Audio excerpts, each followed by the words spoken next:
What a great concert. That was an awesome show. Wes Bunch, CEO from Bridgehead IT, joining me here on the Stevens Roofing Newsmaker Hotline for Tech Tuesday. And okay, so you always wonder, you get an email and you say, how do I know if this is legit? Or how do I know if somebody's just trying to get all up in my business? So how do we know, Wes?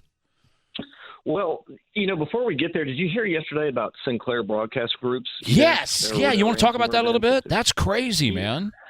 Yeah, they're a company that operates, tons of TV stations across the U.S. And Monday they came out and said that they're having some substantial technical difficulties, and they've got a bunch of their workstations and servers that are down with ransomware. They noticed something wasn't right on Saturday, and they started to investigate over the weekend and realized, oh man, this is a real mess. And so they were having to take to social media and say, hey, we're having some technical difficulties with that right now, but we'll be back with you. And, I think the thing that's the most interesting about that is that it's almost no longer newsworthy when a major company gets hit with ransomware and gets taken down, because it's like happening every day. Right. Or at least it feels like it is, Do we know if it affected the local broadcast? Because I watch KBB in here a lot of the times, and I didn't notice anything. I don't watch for a bunch, so I probably wouldn't have noticed it there. But do we know anybody that if it affected them?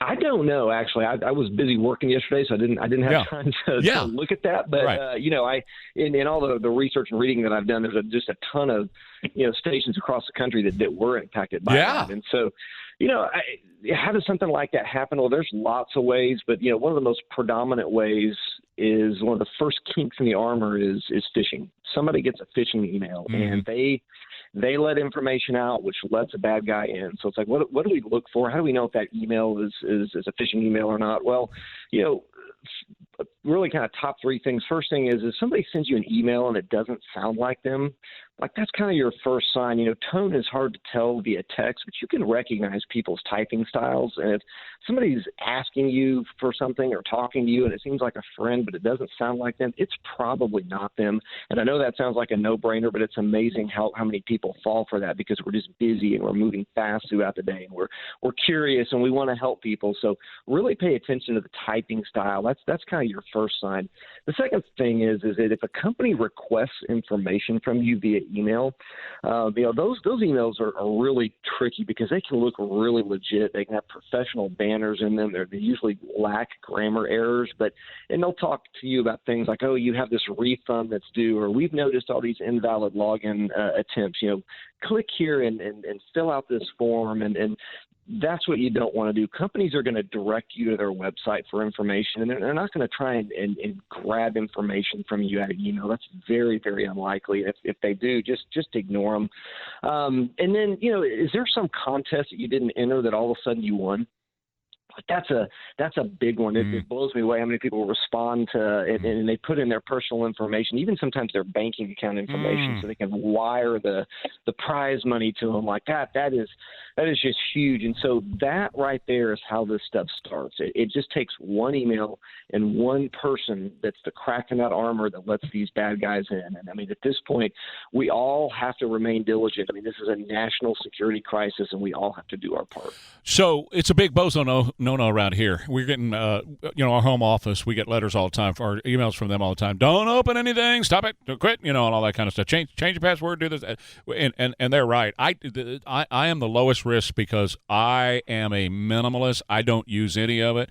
I will look at an email from my boss, and that's just about it. I mean, now not everybody can operate that way, but that's about it. And I keep it to a very minimalist thing. But I'll tell you a real quick story. When Facebook first started, do you remember the chat box used to pop up automatically and you couldn't do anything about it? It just pop up. And one time I had it pop up from another guy said it was another guy that I worked with in radio a long time ago. And he was saying that he was stranded somewhere in Europe and needed some money. And so I asked him if he had talked to a guy that I knew, mutual friend that I knew that he worked with, to get the money wired over. And he said, no, he can't help me right now. I'm in a big hurry. Can you just send it, wire the money over here? So I actually called him and said, I'm chatting with somebody right now who is saying it's you, and they're wanting me to wire money to wherever these people are. So I think you just have to be diligent, right? Use common sense. And that's all we want. We just want people to stop and think. Yeah. That's it. And that's what you did there. You just stopped and said, wait a minute. just stop. And that, again, we're so busy and most people are, on the bullet train going 120 miles an hour and you don't always stop and think, but if we just do that, oh my gosh, so much of this will go away. And that's how we can all do our part. Somebody asked me yesterday where these podcasts are. You can go to the Facebook page for our friends over at Bridgehead IT. It's a YouTube channel. We put them up here at KTSA.com, Trey Ware page as well. Thank you, Wes. We'll talk next week. Have a good one. You too, Trey. Thank you. All right, man. You too.